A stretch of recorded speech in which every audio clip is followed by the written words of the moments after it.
Bismillahirrahmanirrahim. Assalamualaikum warahmatullahi taala wabarakatuh. Alhamdulillahirabbil alamin. Wassalatu wassalamu ala nabiyil mursalin wa ala alihi wa sahbihi zahirin. Amma ba'du. Rabbi shrah li sadri wa yassir li amri wahlul 'uqdatam min lisani yafqahu qawli. Wasaddid lisani wahdi qalbi bihaqqi sayyidina Muhammadin sallallahu alaihi wasallam.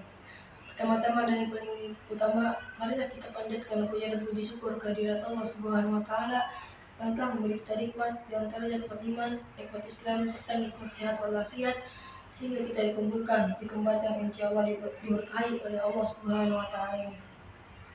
Salawat serta salam semoga tercurah limpahkan kepada Habibina wa syafi'ina wa qurrati ayunina Sayyidina wa Maulana Muhammadin sallallahu alaihi wasallam.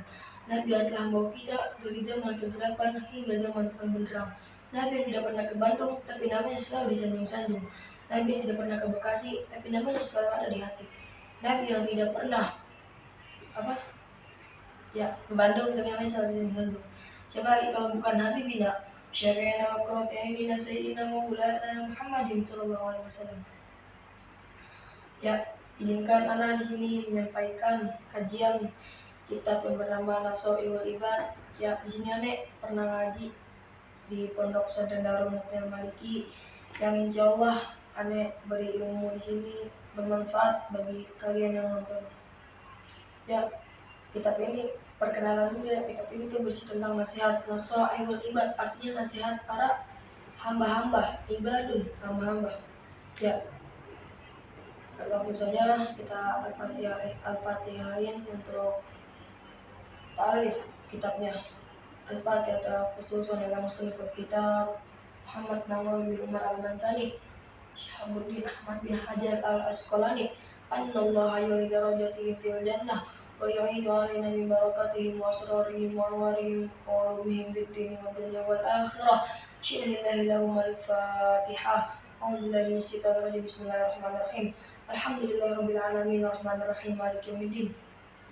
Ya kana wa ya nasta'in ihdinas siratal mustaqim siratal ladzina an'amta 'alaihim ghairil maghdubi 'alaihim waladdallin. Qala al-musannifu rahimakumullah wa nafa'ana bihi wa bi barakati 'ulumihi fid dharain. Amin. Kita dari mukadimah dulu ya. Bismillahirrahmanirrahim. Ya, dengan menyebut nama Allah yang Maha Pengasih lagi Maha. Wa tusanu, dan disunahkan ila ibtida'i kulli umurin, setiap akan mengerjakan semua pekerjaan ghairu muhqaratin, yang tidak dipandang hina.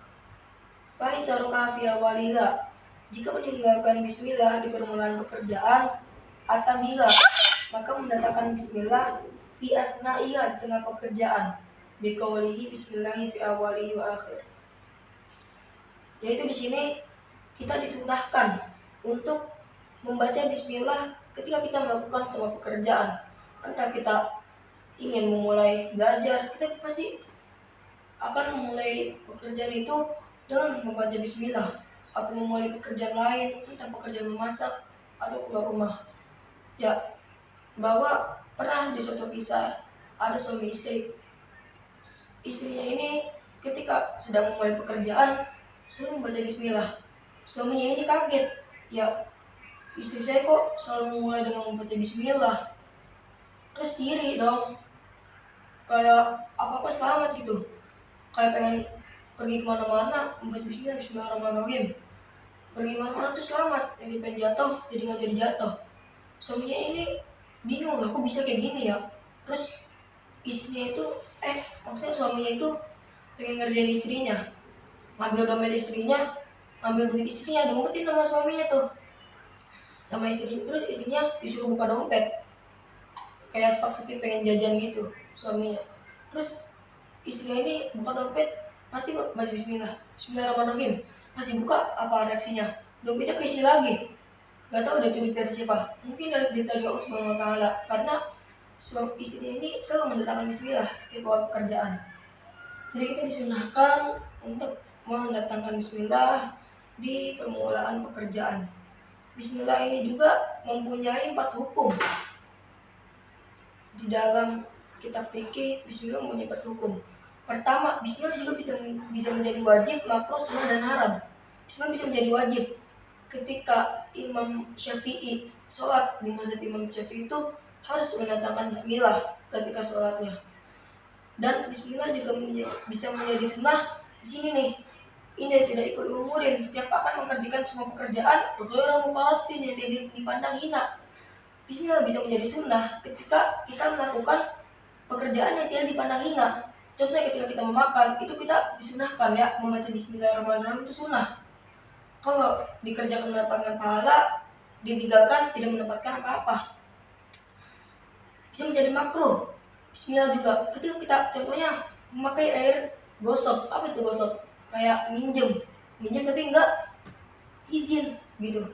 Kita kayak pengen wudhu masuk ke rumah orang, tapi kita enggak izin sama pemiliknya, kita langsung keran kita pakai, ya itu makruh, haram. Bismillah juga bisa menjadi haram ketika kita ingin melakukan sesuatu yang haram. Ketika kita ingin contohnya meminum bir ya, atau mabok, bermain judi, itu pasti kita bermain judi bismillahirrahmanirrahim, itu namanya menyepelekan nama Allah ya, itu bisa menjadi haram.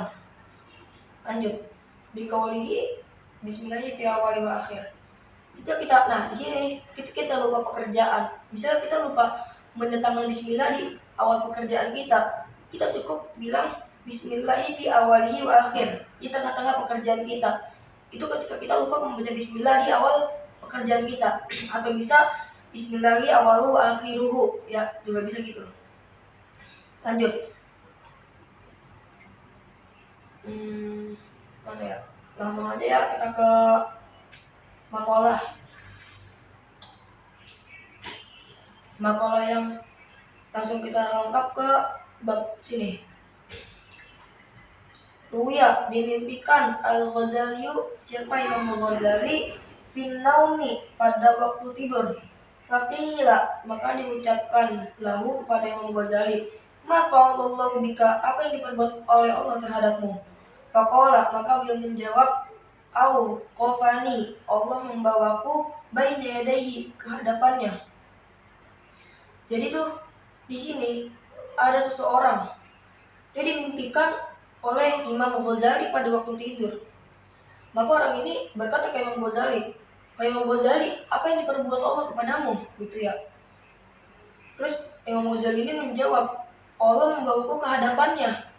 Allah membawaku ke hadapan Allah dibawa sama Allah. Terus waqala, dan Allah berfirman, kepadaku, kepada Imam Ghazali. Ini cerita Imam Ghazali lagi ngomong kepada yang mimpi itu. Bima, dengan sebab apa kau dihadapkan? Ini kata Allah ya. Dengan sebab apa kau dihadapkan alaiya kepadaku? Fasir tuat kuru, maka aku menyebutkan amal-amalku. Ya. Allah berfirman kepada Imam Ghazali, engkau nih di hadapan saya hadapkan dengan sebab apa sih? Gitu. Jadi itu sebenarnya Allah udah tahu apa sih maksudnya Imam Ghazali itu biar apa di hadapan Allah. Itu Allah udah tahu sebenarnya. Tapi Allah tuh menanya kepada Imam Ghazali sebagai hambanya yang sangat soleh. Terus Imam Ghazali ini malah menyebutkan amal-amalnya. Saya tuh pernah begini, pernah melakukan amal kebaikan. Kan Allah nanya nih, dengan sebab apa kau dihadapkan kepadaku? Terus Imam Ghazali ini malah bilang, saya tuh pernah begini karena pernah menolong kucing yang lagi pengen sekarat, atau pengen sholat tobat 70 rakaat semalam. Beliau malah menjawab itu. Maka Allah berfirman, lam aqbalha, aku tidak menerima amal-amalmu. Wa inna maqabiltu, yang aku terima milka dari kamu. Nah, jadi Allah tuh berfirman lagi, aku tidak menerima amal-amalmu wahai Imam Ghazali, kata Allah. Terus Imam Ghazali tuh bingung, kok hamba dihadapkan kepada Allah tapi tidak dengan amal-amal hamba. Terus Allah ini menjelaskan, ya kenapa dihadapkan? Karena data yaumin, suatu hari, nazatu dubabatun ala bidah dan pemilika, hingga seekor lalat pada wadah tintamu.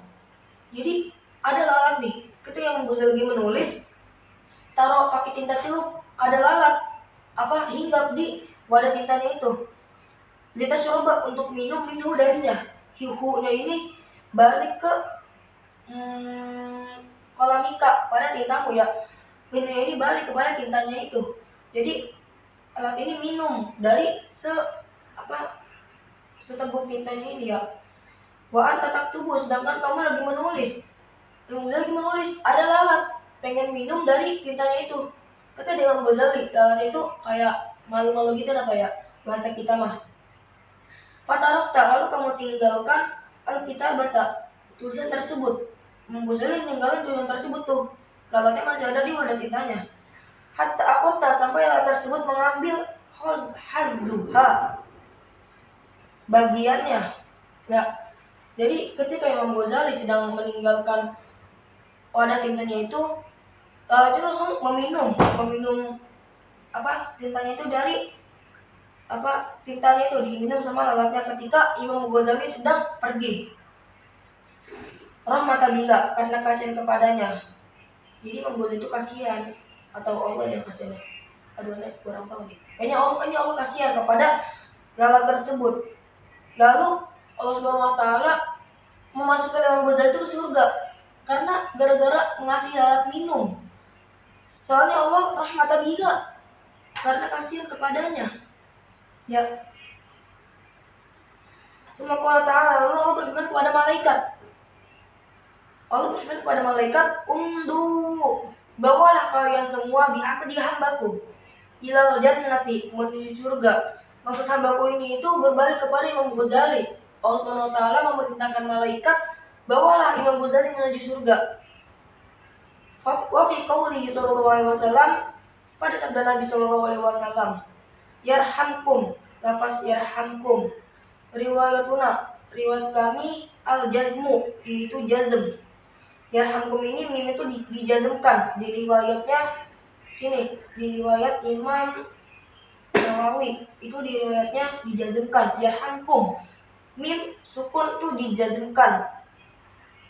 Ala annahu jawabul amri, karena menjadi jawab amar, warofu dan rofa.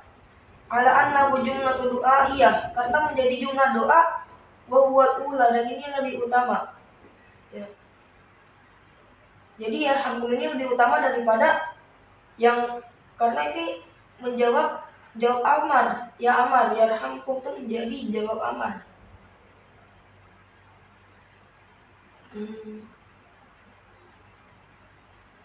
Nih, di anna doa, karena sesungguhnya doa Nabi sallallahu alaihi wasallam ghairu mardudin, itu tidak ditolak.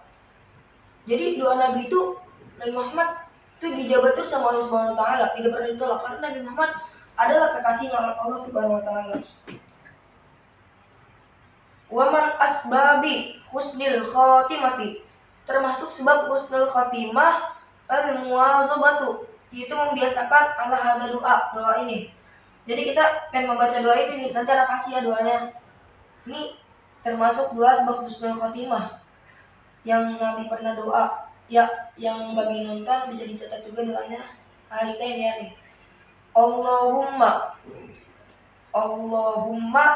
akrim hadhil ummata. Allahumma akrim hadhil ummatal muhammadiyata. Allahumma akrim hadhil ummatal muhammadiyata bijamili. Dah, ya tulis ya, ini udah penting nih doanya. Bijamili awaidika fit daraini ikroman liman ja'altaha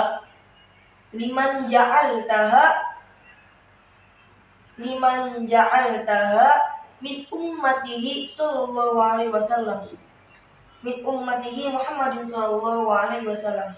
Dah, cukup.